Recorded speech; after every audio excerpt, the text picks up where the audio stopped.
Hello guys and welcome. This time we're going to be talking a little bit about APIs. What is an API? Well, let's ask Wikipedia. It's an application programming interface is an interface or a communication protocol between different parts of a computer program intended to simplify the implementation and maintenance of the software.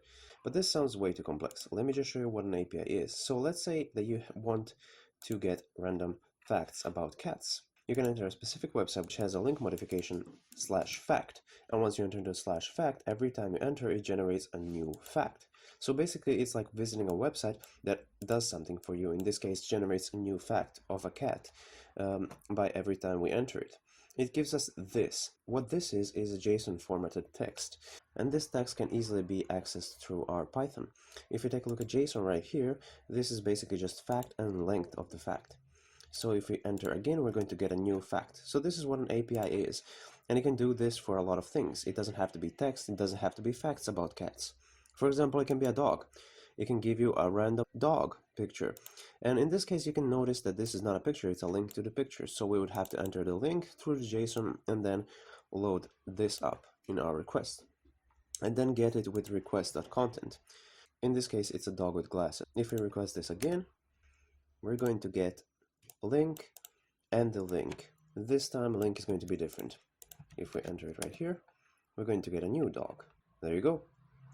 Pretty cool. So that's what APIs do. That's what they look like. Let me just show you this GitHub account right here. To be more precise, this specific link. So if you enter here, you can see a list of public APIs and the way they authenticate. Right here you have the index, and you can sort by that, or you can just go by scrolling. For example, animals right here, you have the cat facts, and it's going to tell you what kind of authentication do you need.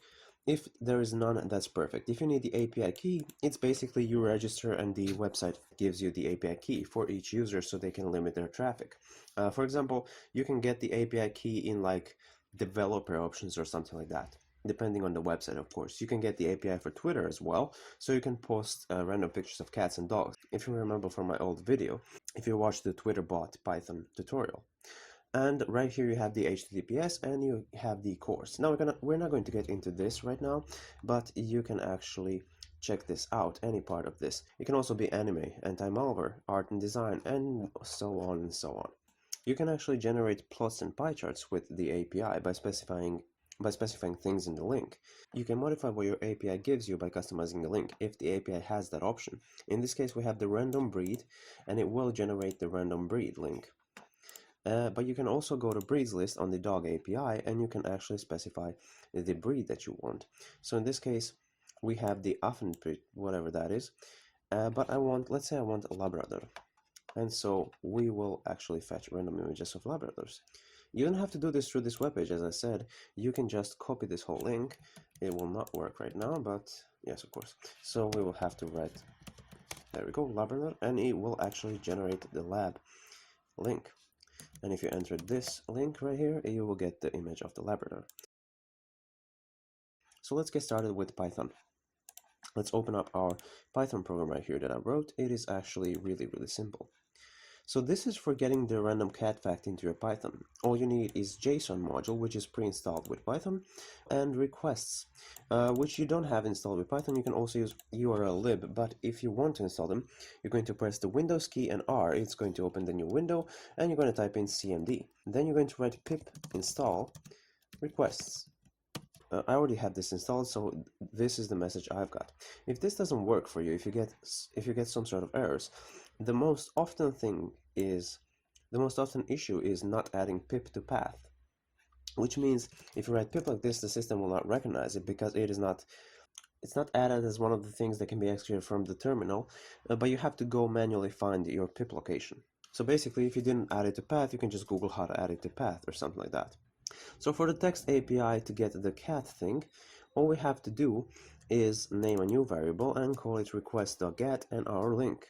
In our case, this is the fact, and as you can remember, it wasn't the fact itself, it was actually a JSON file that said fact, so we would have to enter it like this.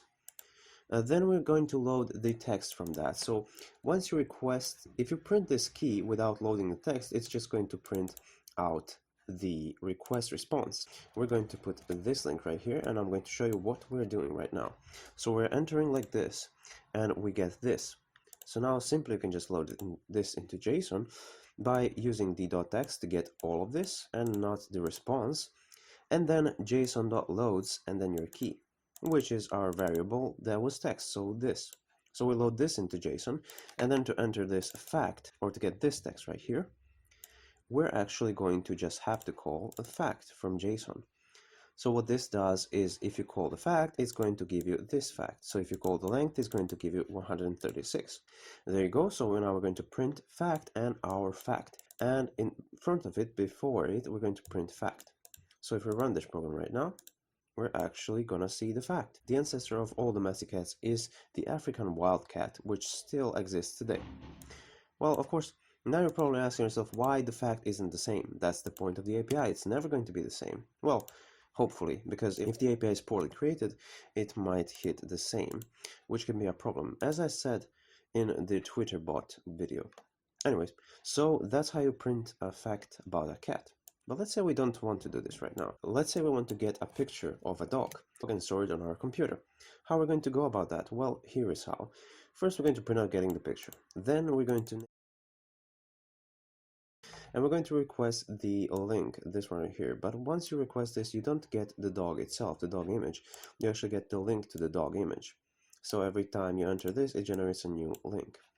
So what we're going to do is we're going to make a new variable that's going to call the .text, and it's going to grab this text right here from the link that we got. Because if we don't do this, we're just going to print out the response status. And then we print site, which we don't have to do. And then I mean, you can if you want to. I just wanted to show you what it looks like because it's JSON. It's the same as the browser showed. So this is the link. And now it's getting the picture. And as I said, we're loading this into JSON with JSON.loads. And then we're entering that specific part to link. And as you remember, that equals this. Now we're going to make a new variable, which is going to be request.get this specific variable, which is this link. We're going to get this link, and instead of using .text, we're going to use .content. This means basically we're going to use the picture itself, because you can't use pictures.text. So we're going to go with open, and we're going to make a new file, which is going to be called dog.jpg. This just means make it in this directory where the program is. And we're using WB as a write method, and we're using doggo_pixsaver as our variable to be called. So now we're going to use doggo_pixsaver.write, and we're going to write this content right here. So basically we're writing the picture inside of our new .jpg file, which used to be empty, and now that we wrote the picture that we got from the API, it became a picture. And then we're writing done. And as you can see, I already ran that, and now let's close it off and let's take a look at our picture. And here we go. Now, of course, because I already named this dog.jpg, rewriting it will cause some problems. So what we want to do is either make sure that every time it changes the picture for dog.jpg, or we can just name this dog1.jpg now, and it will work the same. Ideally, you can just import random, which is already included into Python. We can use this command, which basically means just generate a random number from 1 to 99. If we do this, we can just actually simply append this to our new file right here, and then we're going to use .format and random number. We don't have to print it out because we don't need to. And now let's take a look. It should generate some random number. If it generates the same, we're just going to try to overwrite the picture, and it's going to cause a little bit of a problem. I think the last picture should stay, but the new one will not overwrite it. And as you can tell, we got the dog 49 right here. And there we go. I think that's the simplest I could have put it, but still to make sure that I explain some things to you that are going to be useful. Thank you so much for watching, and have a nice day.